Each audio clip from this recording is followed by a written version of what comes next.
موندیال نمای دیگری از جسارت انسان. همصحبت امروزه من سیراج‌الدین اسلام هستند از بخش ازبکی رادیوی آزادی و درباره باخت منتخب آلمان، باخت هنگامه‌ساز منتخب آلمان صحبت می‌کنیم. منتخب آلمان بعد از باخت هنگامه‌سازش در سبقت جام جهان رهسپار وطن شد. آلمانی‌های چمپیون با حساب 0-2 به دسته کره جنوبی بازی را باختند. این در تاریخ 80 ساله بار نخست است که از مرحله اول سبقت نگذشتند. اندوه و ناامیدی فرا گرفته است. وقت در کار است که این همه هضم شود. شما با اطمینان می توانید بگویید که ما در این سبقت نومید شدیم. غمگین از آنیم که انتظارات شما را نبرآوردیم. دسته آن طور که می توانست بازی نکرد و من خود را مسئول می حسابم. من از خود باید بپرسم چرا ناعهده برای کردیم. یوخام لیوف قبل از بازی گفت تیم کره 4 نیم حمایتگر حمله‌گر خوب دارد و آنها کوشیدند این توانمندی را برهم زنند، اما بیشتر در مکان نیم حمایتی توپ را از دست می‌دادند.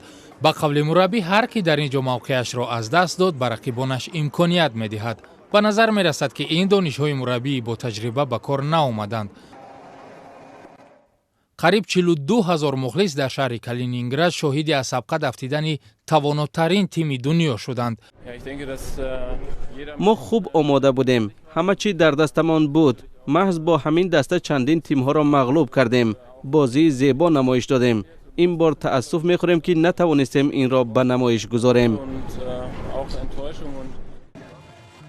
دسته آلمان 4 مرتبه جام جهان را صاحب شده و 4 بار دیگر به زینه دوم برآمده است. تا باخت آخرین ظفر او بر تیم شوئدیا شعله در دل مخلصان برافروخت، اما یک بار در سبقت با کره جنوبی این تربوز هم از بغل افتید. باید به مربی وقت داده شود که درباره وضع به عمل آمده فکر کند. او باید تصمیم بگیرد که درباره آن باید بیشتر اندیشید. حالا هم دیگر تمامی چیزهایی که رمز آلمان را داشتند از رفع دکانهای فروش میبردارند. این از سرنوشتی تیمی که چندین سالها سبقت را برای دریافت جام جهانی حساستر میکرد. هنوز معلوم نیست بعد از این باخت یوخام لیوف استعفا خواهد داد یا نه. در طیاره با مانوئل نیر، الیور بیرخوف و یوخیم لویف باخت را بررسی کردیم. در هفته آینده رهبریت وضعیت را تحلیل و مربی اظهاراتش را درباره تصمیم بعدی عرض خواهد کرد. این به آن معنی است که تصمیم شتابکارانه نخواهد بود. به نظر شما چرا این خیر شد؟ ستاره ها زیاد بودند ولی یک کماندی که گویم با کماند باشد، خب یک جای باز که یک دیگر فهمین باشد احساس نشد. فشارها زیاد بود. سومش به نظر من نویر مثلا دروازه‌بان تیم آلمان زخمی شده بود. 7 ماه بازی نمیکرد و او را گرفتن. با انتخاب بازیگران نیست مثلا نادرست بود. در هر یک بازی مثلا 3 بازی شده باشد حداقل 5 نفر بازیگر را عوض کردند. یعنی تیم اساسی را جدا کردن نتونستند، انتخاب کردن نتونستند و فشارها زیاد بود. کماند کره جنوبی باشد برعکس 2 بازی را باختند و برای شرف کشورشون بازی کردند. منتخب آلمان دیگر به اتوبوسش نشست و رفت به وطن خود و ما برمیگردیم به دوره 1/8 نهایی جام جهان. اگر جفت‌های گروه‌های A و B رو بگیریم، به نظر شما کدام تیم‌ها به دور 1/4 نهایی راه می‌یابند؟ اسپانیا، روسیه و همینطور اوروگوئه، پرتغال. خب بازی البته خیلی شاق می شود به نظر من، ولی اگر به تاریخ این کمانده اعتبار کنید، مثلا اسپانیا در چمپیونات اروپا چگونه مثلا یک تیم زیبا و بسیار قوی روسیه را مغلوب کرده بود و در اسپانیا با داشتن توپ، با بازی از نگاه تاکتیکی و از نگاه تکنیکی خیلی پیشرفته است. شاید بهترین کمانده دنیا باشد. سالهای 10 سال 15 سال آخر تماما فوتبال امروزه را اینا به اسپانها تغییر دادند و یک به درجه دیگر برداشتن. ولی در تیم روسیه نیز مثلا توقف زیاد نبود و آزادانه بازی کردن. میلیون ها آدم در خود استادیون و گرد اطراف استادیون جمع میشن و اکثرش آنها مثلا روسا میشن، یعنی 12 بازیگر نیز دارن اینا. 16 دسته‌ای که در دور 1/8 نهایی اشتراک میکنند الکی معلوم شدند.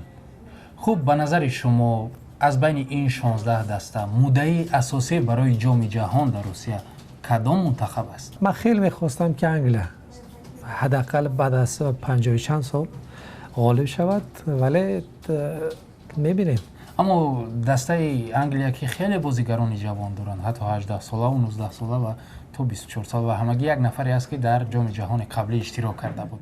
میدونید همه بازیگرای انگلیا در پریمیر لیگ باز میکنن که مثلا پریمیر لیگ این بهترین لیگ دنیاست و حساب نکنم همشون مثلا در تیم منچستر سیتی، لیورپول، چلسی، تاتنهام، منچستر یونایتد باز میکنن. اینا بازیگرایی نیستن که مثلا الکی باشن، دیروز آمده باشن. هر کی نبید مثلا 5 گل زد مثلا تا امروزه که میتواند بوتسی طلایی را گیرد مثلا، یا دیگه بازیگراشون گوییم که دیلی علی، هندرسون، جسی لینگر مثلا، دیلی علی مثلا بازیش به پورگی ندیدیم. استونز ببینید مثلا حمایتگر 2 گل زد، خیلی قوی هستند. پیکفورد مثلا دروازه‌بان خیلی معروف است، اگر نه جوان باشدم. نمیتوانم یک سوالی دیگر را نکنم. جفتی دیگری که واقعا باید امیدوارم بازی جالبی از آنها میبینیم، آرژانتین و فرانسه. فرانسه خیلی قوی است. آرژانتین نشان داد که آماده نیست ولی میدونید صفحه تازه سر میکند. این دیگه بازی‌های گروهی را فراموش کنید. این از نو گویا سر میکنند و شاید هم مثلا بازی آخری آرژانتین به آنها یک روحیت مثلا قوی بخش. اگر گوییم که آرژانتین رو مثلا با آسانی مغلوب میکند مشکل است، یا گوییم که تیم فرانسه مغلوب میشود خیلی مشکل است، چون که در اونجا ببینید مثلا پوگبا است بهترین، یا کانته بهترین حمایتگری دنیا است، مثلا مباپه، این دمبله، اینا همشون ستاره هستند. بازیگرای چلسی، نمیدونم اتلتیکو مادرید، بارسلونا، همشون هستند. یعنی منچستر یونایتد، ریال مادرید. البته. تشکر برای صحبت. موندیال نمای دیگری از جسارت انسان.